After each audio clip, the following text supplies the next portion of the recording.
आखिर कौन था वह शक्तिशाली योद्धा जिसके सामने पवन पुत्र हनुमान जी भी नहीं टिक पाए। आगे चलने से पहले आप हमारे वीडियो को लाइक एंड चैनल को सब्सक्राइब अवश्य करें, बेल आइकन जरूर दबाएं।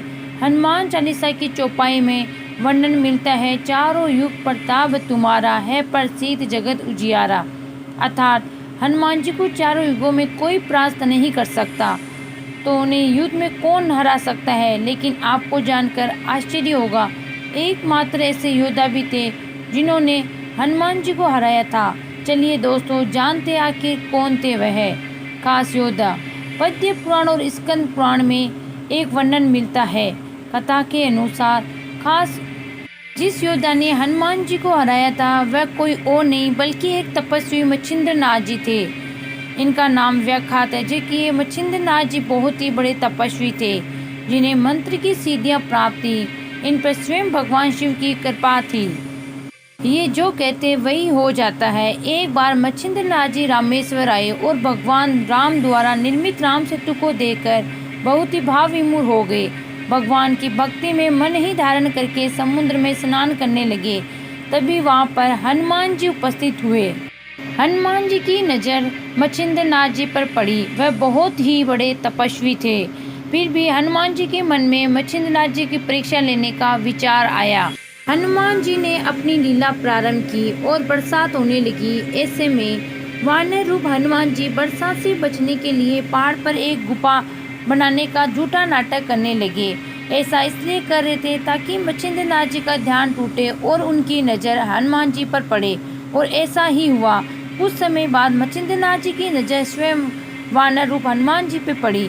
तब मच्छिंद्र नाथ जी ने उस ब्राह्मण से कहा, वह न ऐसी लोग तक क्यों कर रहे हैं? प्यास लगने पर कुआं खोद रहे हो, जबकि इसके लिए तुम्हें पहले ही प्रबंध कर लेना चाहिए था।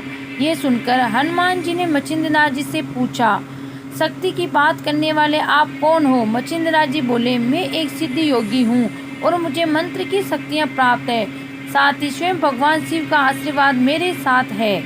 ये सुनकर वानर रूप हनुमान जी ने कहा, इस संसार में एक प्रभु श्री राघव और दूसरे उनके भक्त हनुमान, इसके अलावा कोई तीसरा नहीं है।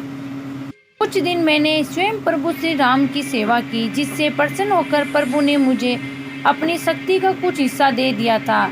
यदि आपके पास इतनी शक्तियाँ हैं, सिद्ध योगी है, तो आप मुझे युद्ध में हरा कर दिखाए। क्या मच्छिंद्र नाथ जी और हनुमान जी के बीच भयंकर युद्ध हुआ। मैं यहाँ वानर रूप हनुमान जी पहाड़ के छोटे छोटे टुकड़े उठाकर मच्छिंद्र नाथ जी की तरह देखते हैं। मच्छिंद्र नाथ जी अपने मंत्रों की शक्ति द्वारा उन्हें हवा में ही रोकते हैं और फिर उन पहाड़ों को वापस हनुमान जी की तरफ फेंकते हैं। दोनों के बीच कुछ समय तक युद्ध चलता रहा। ऐसे में हनुमान जी की आधी से ज्यादा शक्तियाँ समाप्त हो चुकी थी, लेकिन वहाँ पर मच्छिंद्र नाथ जी जुड़कर खड़े रहे। ये बार बार अपने मंत्र की शक्ति से हनुमान जी के हर बार विफल कर रहे थे। इस महायुद्ध में हनुमान जी की आधी से ज़्यादा शक्तियाँ खत्म हो चुकी थी। हनुमान जी को बड़ा आश्चर्य हो रहा था कि आखिर कैसे संभव है, आज तक इन्हें कोई प्रयास नहीं कर सका। हनुमान जी और मच्छिंद्र नाथ जी के बीच ऐसे ही युद्ध चलता रहा। आखिर वहाँ पर पवन देव पधार गए और पवन देव ने हनुमान जी से युद्ध रुकवाने के लिए आग्रह किया, और पवन देव ने हनुमान जी से मच्छिंद्र नाथ जी से माफ़ी मांगने के लिए कहा। इस तरह ये युद्ध